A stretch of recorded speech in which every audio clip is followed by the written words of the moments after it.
Assalamualaikum warahmatullahi wabarakatuh. Saya Nur Izzah binti Kamal Zaman dari Fakulti Kepupatan Ijazah Sarjana Muda Kejururawatan.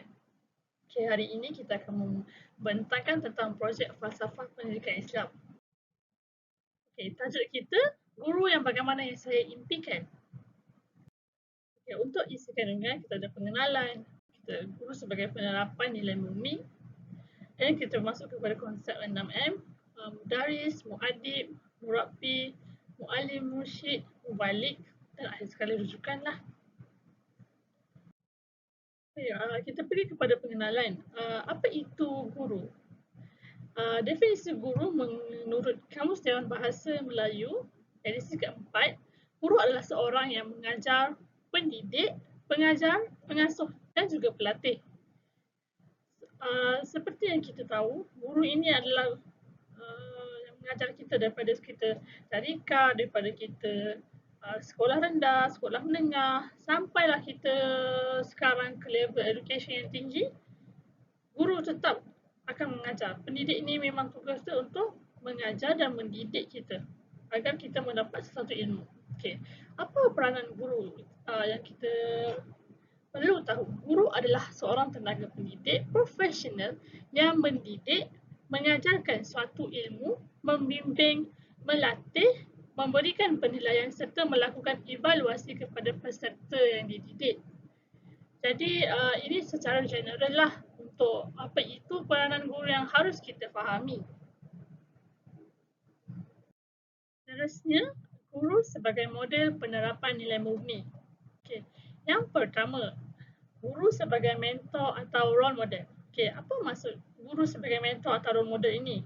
Ia dapat dilihat melalui peranan-peranan yang dipukul oleh seorang guru. Sekiranya ia melaksanakan tugasnya dengan cara yang baik dan betul, maka ia layak dipanggil ataupun menjadi role model atau ikutan bagi masyarakat ataupun lebih spesifik bagi murid-murid atau pelajar. Okay.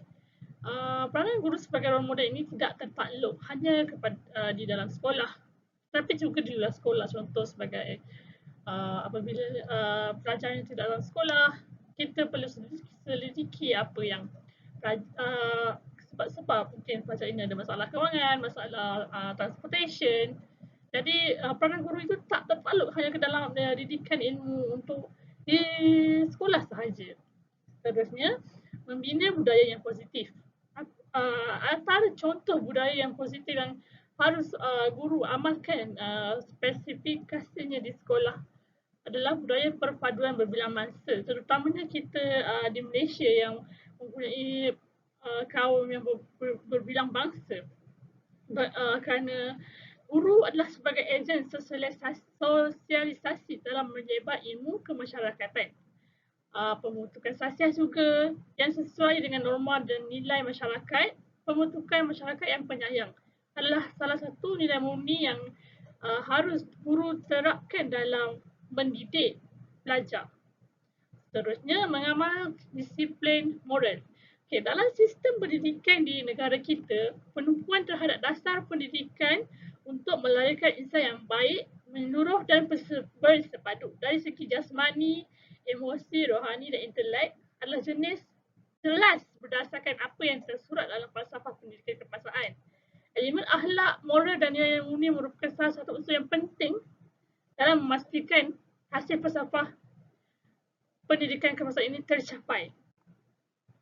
Nilai murni yang keempat adalah mengajar nilai merentas kurikulum. Apa tu elemen merentas kurikulum? Ia adalah unsur nilai tambah yang diterapkan dalam proses pengajaran dan pembelajaran PDP selain yang ditetapkan dalam standard kandungan. Elemen-elemen ini bertujuan untuk mengukuhkan kemahiran dan keterampilan modal insan yang dihasratkan serta dapat menangani cabaran semasa dan masa hadapan. Sebagai contoh, elemen-elemen selain dalam kandungan silibus adalah elemen bahasa, kelestarian alam sekitar, nilai murni, kreativiti, inovasi, usahawan. Semua nilai-nilai ini yang di luar konteks silibus dalam buku teks yang perlu guru terapkan dalam kalangan pelajar. And then yang kelima, membina kelas yang berciri demokrasi. which is antara contohnya adalah mewujudkan suasana bilik darjah yang baik dan kondusif. Guru berperanan penting dalam mewujudkan budaya bilik darjah yang dinamis dalam satu proses pengajaran dan pembelajaran. Ia seharusnya mementingkan aspek nilai dan murni. Contohnya dalam satu kelas, perlulah yang berbilang bangsa, tidak perlu kita sebagai guru mesti memainkan peranan untuk pelajar-pelajar ini tidak hanya duduk dalam kalangan antara sesama bangsa sahaja. Kita sebagai guru harus memainkan peranan, memastikan mereka ini bergaul sesama berbilang kaum. Barulah semangat perpaduan itu ciri-ciri demokrasi yang berjaya dapat diterapkan. And then yang keenam, jadikan ibu bapa sebagai rakan kongsi. Okay, dalam Pelan Pembangunan Pendidikan Malaysia pada tahun 2013 hingga 2025, soal pendidikan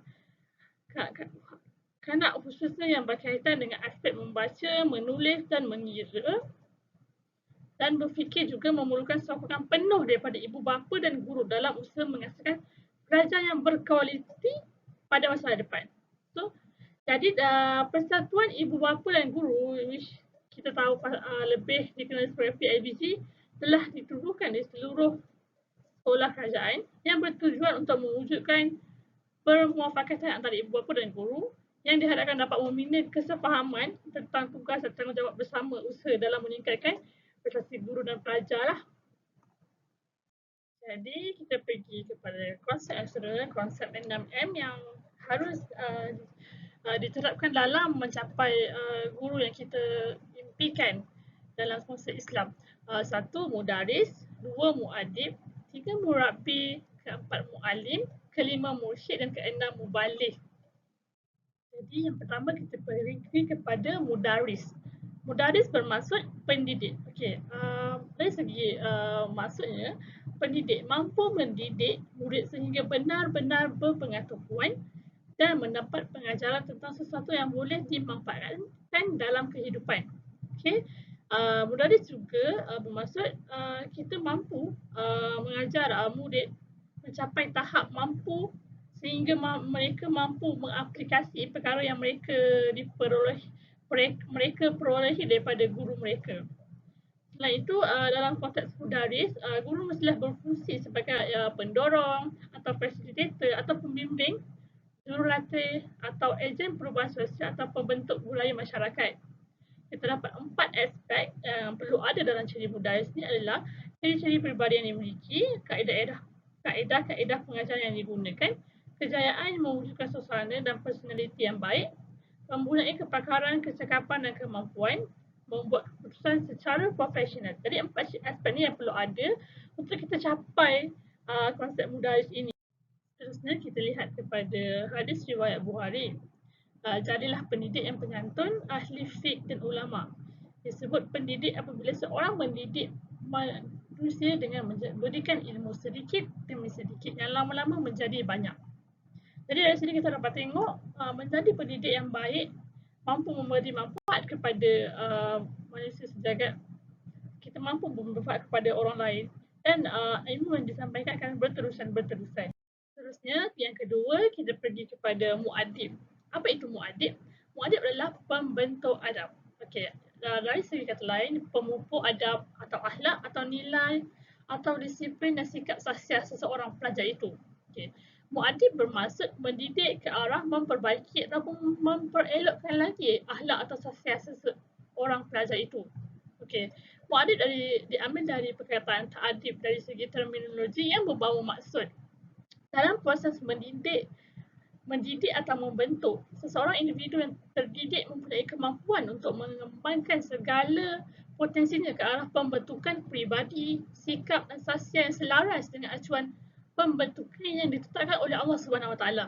Okay. Pendidik yang muadib merupakan individu yang bertanggungjawab melaksanakan pendidik peradaban dalam pengertian yang luas dan mendalam terhadap peribadi dalam kehidupan pelajar. Okay. Guru yang muadib ini adalah guru yang mengamalkan nilai-nilai mulia yang baik, yang mempunyai budi pekerti yang tinggi. Itu antara salah satu ciri muadib ini yang perlu ada dalam menjadi guru yang baik. Seterusnya, murabbi, iaitu memperbaiki atau memimpin. Okay. Murabbi ini tugasnya mendidik dari segi rohani, jasmani, fizikal dan mental murid untuk menghayati dan mengamalkan ilmu yang telah mereka pelajari. Okay? Penghayatan sesuatu ilmu membentuk kepribadian atau sikap murid. Lebih kepada spiritual quotient ataupun hati, nilai murni yang diajar dapat diperkukuh dengan memberi kesedaran atau keyakinan kepada murid. Ciri-ciri murabbi menurut Imam Ghazali iaitu sayangi murid seperti anak sendiri. Kita anggap murid-murid yang kita ajar ni seperti anak kita sendiri. And then sentiasa menasihati murid tak kisah dari segi perbuatan, dari segi pergaulan, dari segi adab. And then menjaga disiplin murid. Memastikan murid ini sentiasa menjaga disiplin, tak kisah mereka berada di mana pun, sentiasa menjaga adab, menjaga disiplin mereka dengan baik. Jadi kita lihat daripada surah As-Sajdah ayat ke-24. A'udzubillahi minasyaitonirrajim. Wa ja'alna minhum a'immatan yahduna bi amrina lamma sabaru wa kanu bi ayatina yuqinun. Dan kami menjadikan di antara mereka itu pemimpin-pemimpin yang memberi tunjuk dengan perintah kami selama mereka sabar. Mereka meyakini ayat-ayat kami. Jadi dari ayat ini kita dapat simpulkan seorang pendidik ataupun seorang pendidik harus memimpin pelajar, memimpin orang yang diajar itu dengan memberi petunjuk yang ke jalan yang lurus. Selagi mana mereka meyakini ayat-ayat suci Al-Quran mampu mendorong seorang guru itu mampu mendorong murid ke arah yang benar. Seterusnya mu'alim, iaitu penyampai. Okey, mu'alim bermaksud mengajarkan atau menyampaikan ilmu atau kandungan kitab serta mengajarkan dengan hikmah atau amal, iaitu mengajarkan apa yang belum kita ketahui, apa yang belum mereka atau murid ini ketahui. Jadi guru mestilah berpengetahuan atau kemahiran ataupun kecakapan dalam bidangnya. Contohnya dalam bidang seorang guru sains, dia harus pakar dalam bidang sains. Seorang guru matematik harus pakar dalam bidang matematik. And then seorang guru juga harus meningkatkan pengetahuan dan kemahiran dalam subjek yang diajar. And then seorang guru yang mu'alim juga harus ada kecakapan yang tinggi dalam menjawab soalan. Kerana ini akan mendorong murid untuk lebih banyak bertanya, lebih hormat kepada guru tersebut. And then seorang guru juga harus mempunyai kepribadian yang tinggi, berpengetahuan dan cemerlang dalam mengurus belajar ataupun suasana dalam kelas. Jadi kita lihat dalam surah Al-Baqarah ayat ke-151, sebagaimana kami telah menyempurnakan nikmat kami kepadamu, kami telah mengutus kepadamu rasul di antara kamu yang membacakan ayat-ayat kami kepada kamu dan mensucikan kamu dan mengajarkan kamu Alkitab dan Al-Hikmah serta mengajarkan kamu apa yang belum kamu ketahui. Dari sini kita dapat lihat contoh Rasulullah SAW juga adalah seorang pengajar, penyampai, mu'alim, iaitu penyampai, menyampaikan ilmu yang telah diwahyukan kepada baginda dan ilmu itu disampaikan kepada sahabat dan sahabat sampaikan kepada anak murid-murid dan seterusnya. Sama juga sampailah kepada kita. Jadi sebagai seorang guru kita harus contohi, pastikan apa yang kita ajar, apa yang kita sampaikan itu betul-betul beralaskan Alkitab, Al-Quran, iaitu hadiah teragung yang Rasulullah SAW tinggalkan kepada kita. Pastikan apa yang kita ajar itu sentiasa berlandaskan perkara yang benar. Seterusnya mursyid, iaitu pembimbing ke arah kebaikan.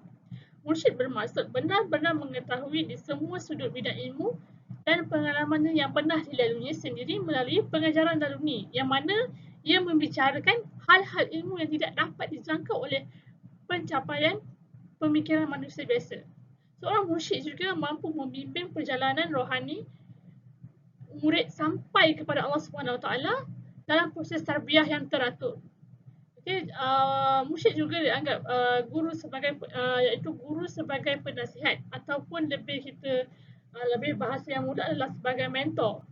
Ciri-ciri mentor yang perlu ada adalah sedia membimbing, model contoh kepada murid, pendengar yang baik, berpengaruh terhadap anak didik. Seorang guru ini mampu mempengaruhi anak murid ke arah kebaikan. Kita dapat lihat apabila guru itu bercakap, anak murid ataupun pelajar akan mengikut ataupun mendengar kata. Itu adalah guru yang berpengaruh yang ada dalam ciri-ciri yang perlu ada dalam untuk menjadi mentor. Seterusnya kita lihat dalam surah Al-Jin ayat kedua. A'udzubillahi minasyaitonirrajim. يهدي إلى الرشد فآمنا به ولن نشرك بربنا أحدا. Kitab yang memberi panduan ke jalan yang betul, lalu kami beriman kepadanya dan kami tidak sekali-kali akan mempersekutukan sesuatu makhluk dengan Tuhan kami. Okay, dalam surah ini kita dapat lihat seorang guru yang mengikuti peranan mursyid ini mampu mengajar, mengikut kitab ke jalan ke arah kebaikan, memimpin ke arah kebaikan, mengikut dan tidak akan sesekali mengajar perkara-perkara yang sesat yang terpesong dari jalan Allah. Seterusnya yang terakhir adalah mubalik, iaitu da'i ataupun merujuk kepada kualiti guru yang berperanan sebagai da'i dengan memberi tumpuan kepada aspek keterbukaan ataupun murunah, iaitu berubah mengikut keadaan, kesederhanaan, keseimbangan semasa menjalankan amanah dan tanggungjawab. Konsep tabligh mengutamakan ketegasan dalam kelembutan, iaitu serta bijaksana ketika berhujah dan memberi tunjuk ajar. Okey, maksud keterbukaan ini bukanlah terlalu terbuka, terlalu liberal yang kita boleh lihat sejak akhir-akhir ini apabila banyak video-video yang tersebar yang mengutuk-ngutuk Islam. Bukan. Konsep keterbukaan ini adalah konsep lebih kepada ilmu yang berubah mengikut zaman. Ada satu perkara yang tidak wujud pada zaman Rasulullah tapi wujud pada zaman sekarang. Contohnya, suatu ketika dulu ada juga mereka yang mempersoalkan hukum mengadakan tahlil arwah. Dikatakan bid'ah, iaitu yang tidak wujud waktu zaman Rasulullah, tapi kita seperti mengikut mazhab kita, tahlil arwah itu dibenarkan. Jadi maksud membalik ini kita tidak terlalu jumud melarang semua perkara, iaitu kita menerima hukum mengikut keadaan. Seterusnya, doa mudah belajar. Sebagai seorang pendidik, sebagai seorang Islam, kita sudah diamalkan perkara ini daripada kita kecil lagi. Itu doa mudah belajar. Sebelum kita memulakan sesi pembelajaran, Bismillahirrahmanirrahim. Allahumma ftah alaina hikmataka wa anshur alaina min khazaini rahmatika ya arhamar rahimin. Ya Allah, bukakanlah ke atas kami hikmat-Mu dan limpahilah ke atas kami hazanah rahmat-Mu. Wahai Tuhan yang Maha Pemurah lagi Maha Penyayang. Amin. Seterusnya, untuk rumusan dan kesimpulan, sebagai seorang guru, kita mestilah menyayangi dan sentiasa menasihati pelajar untuk mengikuti apa yang diajar, mengamalkan apa yang kita ajar dan sentiasa berada di jalan benar. Apabila mereka terdorong melakukan sesuatu perkara yang jauh daripada kebenaran, kita harus membimbing mereka, memastikan mereka berada di landasan yang lurus. Dan kita juga harus mengetahui tanggungjawab seorang guru itu apa. Bagaimana situasi apabila pelajar tidak bercakap kasar kepada mereka, bagaimana kita untuk menghandle situasi apabila seorang pelajar itu tidak mahu hormat kita. Jadi kita harus tahu apa itu tugas seorang pendidik yang sebenar. Penyabar dalam menyampaikan ilmu, sentiasa memberi manfaat kepada orang lain. And then sebagai seorang guru juga, kita adalah seorang pelajar yang sentiasa belajar. Kerana dalam surah Al-Kahfi ayat ke-109, Allah juga berfirman, katakanlah wahai Muhammad, kalaulah semua jenis lautan menjadi tinta untuk menulis kalimah-kalimah Tuhanku, sudah tentu akan habis kering lautan itu sebelum habis kalimah-kalimah Tuhan itu ditulis. Boleh kita lihat sejauh mana pun kita belajar, walau jauh mana pun kita sebagai seorang guru, kita sentiasa tidak akan lebih daripada Tuhan Yang Maha Esa. Jadi kita juga kena tahu tanggungjawab seorang pelajar, tanggungjawab seorang guru dalam memastikan ilmu itu disampaikan dalam keadaan yang benar, terus. Dan sentiasalah ingat yang ilmu Allah itu luas. Dan guru, akhir kata, guru yang berpendidikan Rabbani adalah guru yang kita impikan untuk menuju ke jalan yang benar, untuk memastikan kedudukan kita di syurga kelak. Jadi guru yang berpendidikan Rabbani adalah guru yang kita impikan yang harus ada 6 M yang saya telah ulaskan tadi. Akhir kata daripada saya, kullukum ra'in wa kullukum mas'ulun an ra'iyatih. Setiap kalian adalah pemimpin dan setiap pemimpin akan dipinta pertanggungjawaban atas yang dipimpinnya. Jadilah seorang guru yang mampu memimpin ke arah kebenaran, bukan guru yang memimpin ke arah kemaksiatan. Sekian daripada saya. Itu saja. Terima kasih. Assalamualaikum. Dan ini adalah rujukan yang saya ambil daripada semua ni. Dan sekian, terima kasih. Assalamualaikum warahmatullahi wabarakatuh.